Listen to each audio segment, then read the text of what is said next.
Hello, my dear students. Let us continue with the lesson Food for All. So, yesterday we have already finished with agriculture introduction, agricultural seasons, agricultural work, how was the traditional agriculture, and how the modern agriculture has taken over traditional agriculture. Just to satisfy the needs of the growing population, right? So let us continue now with how this improved methods of agriculture has helped farmers to improve the yield. Okay, in that we are going to study first how improved seeds have helped the farmers to grow the better yield of the crop. Okay, so earlier during traditional agriculture, it was customary to preserve the seeds of one harvest for sowing in the next season. But what was happening is that it did not have a higher yield. Okay, and also the crops. Apart from this, these crops used to get infested by the pest attack. So to overcome, this due to pest attack there was a reduction in the harvest. Okay, and to overcome all these problems now, it has been done, or there are lot of researches to increase the quality of the crops as well as the yield of the plant. So a lot of research has been done. Okay, and due to this there have been lot of improvement in the agriculture. These improved seeds have a better yield. So these improved seeds are available in the market, and they are giving a better result by resisting the pest attacks. Means what?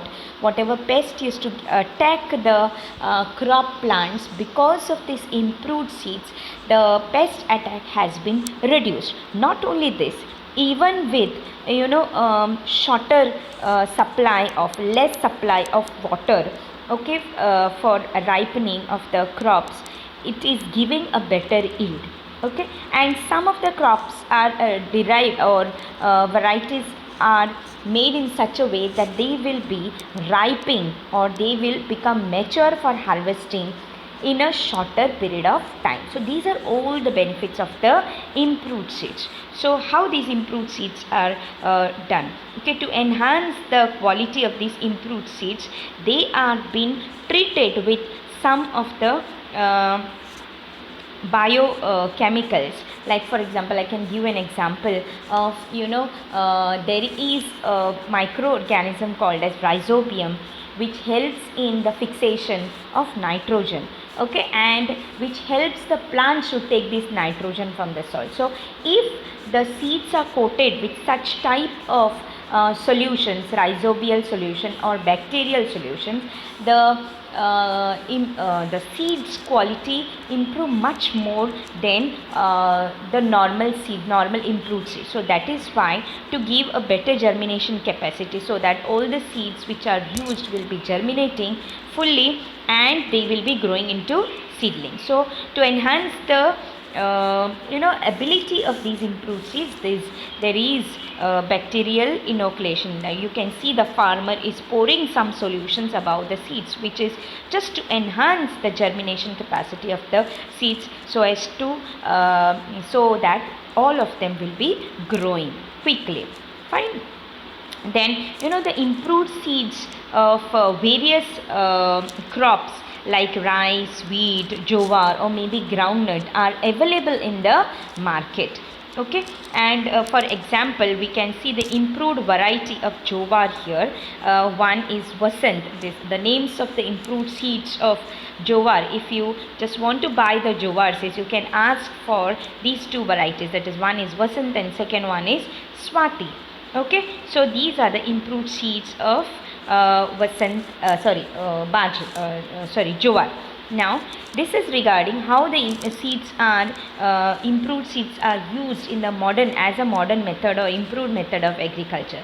Now let us learn about how the modern methods of irrigation have been benefiting the farmers. Okay.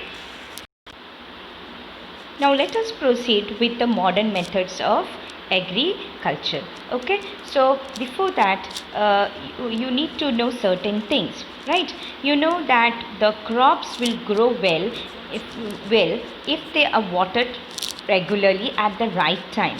Okay, and apart from the rainwater, the water can be made available from the rivers or lakes and wells. Fine. Groundwater is also lifted, using the tube wells, or maybe simply bore wells. Okay, fine, or tube wells. Fine. Then greater quantities of the water, if it has to be stored, then it is stored by building the dams and bunds on the rivers, so as to obstruct the flow of this water downstream. So this also helps to raise the levels of the groundwater. So crops were traditionally watered through canals, but this method is not very useful. It's because through canals, when the water is flowing, the water is getting lost from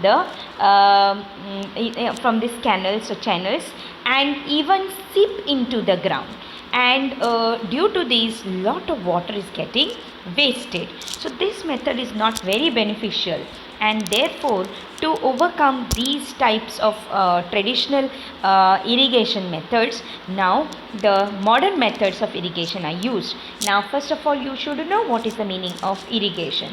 Irrigation is nothing but the artificial supply of water to the crop plants at the in the right quantities and at the right time. So this is called as irrigation.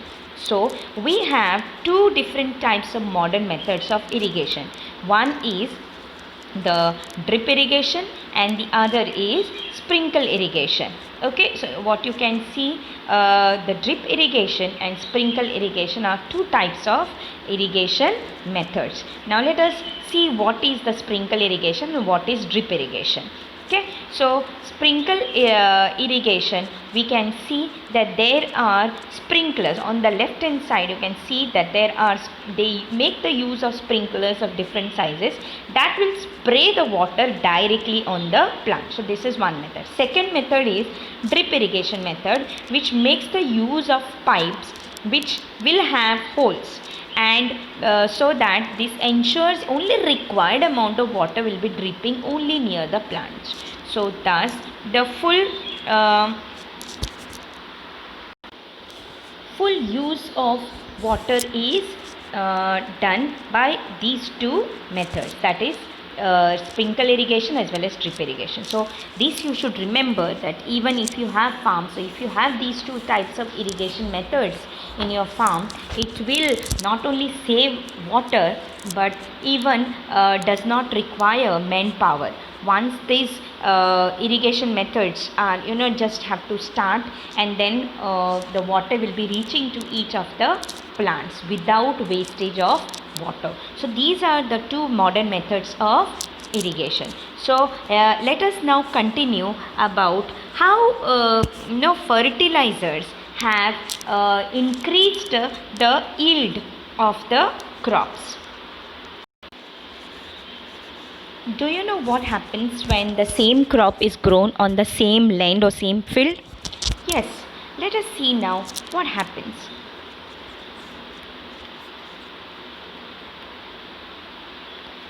Sorry.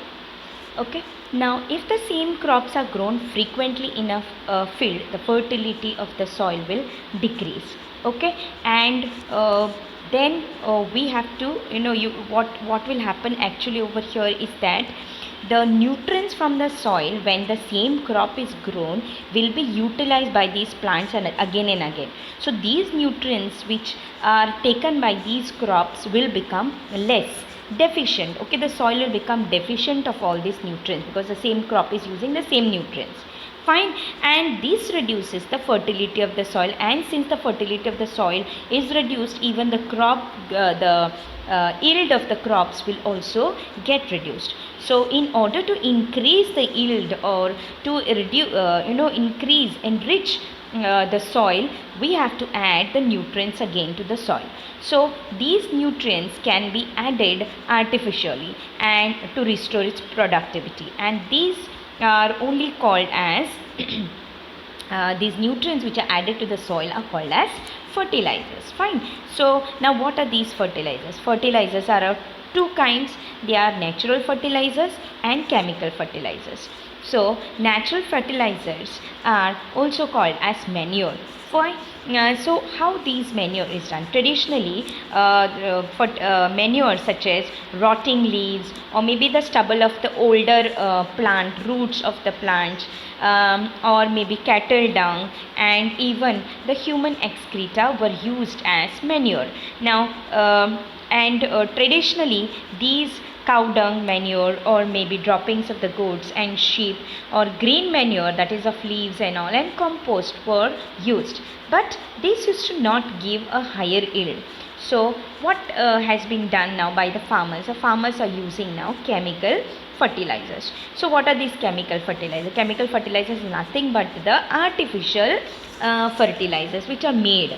So they are made by the mixtures of different chemical substances. Some of the examples of chemical fertilizers are nothing but the urea and the superphosphate. Now urea is a nitrogenous fertilizer, whereas the superphosphate is a phosphorus fertilizer. So plants mostly requires three main nutrients. They are nothing but nitrogen, phosphorus and potassium. So nitrogen, as we have just now seen, that is one is urea and superphosphate. So these are the chemical fertilizers which are made in the factories and they are used. So with the use of these chemical fertilizers, it has benefited the farmer because it gives a better yield. Okay, it gives a better yield and even the crops are growing very quickly.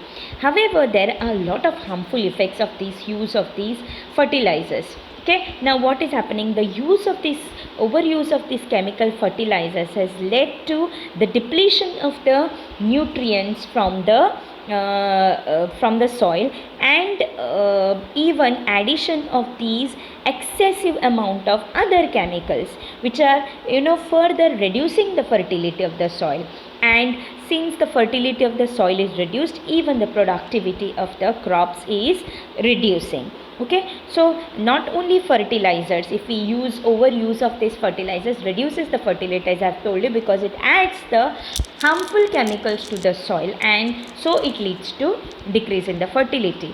Whereas even if the water is given in a larger quantity, that means we also say that it is over watering, makes the land saline and fallow. Now what is this? Saline means what? Now you remember students, saline means water always has some amounts of salts within them. So if we go on giving the excessive amount of water to the plants, what happens is that the water gets evaporated but or goes into the soil, even along with the chemicals or the salts which are present in the soil. So what happens is that it makes the land saline and then it reduces its fertility. Okay, so this is especially seen in the parts wherever there is excess of water, plenty of water is available. Fine, especially near the large dams or maybe near the river banks. Okay, and so excessive use of water is also very harmful. So you can see over here the pictures of the river or maybe near the dam, the soil becomes saline. So if the land becomes saline and fallow, it has to be tested by the experts to find out which substances it lacks, and to restore the fertility of the soil again, what has to be done? The nutrients have to be added back to the soil, but it is a very costly and a time consuming procedure. So therefore it is better to avoid excessive use of fertilizers as well as water. Fine. So this is regarding the fertilizers and even the modern methods of farming, that is improved seeds, modern methods of irrigation and fertilizers. So I hope so you have understood regarding these three topics. In the next video we are going to learn about how the farmer is using protective measures to protect their crops. So till then students, bye and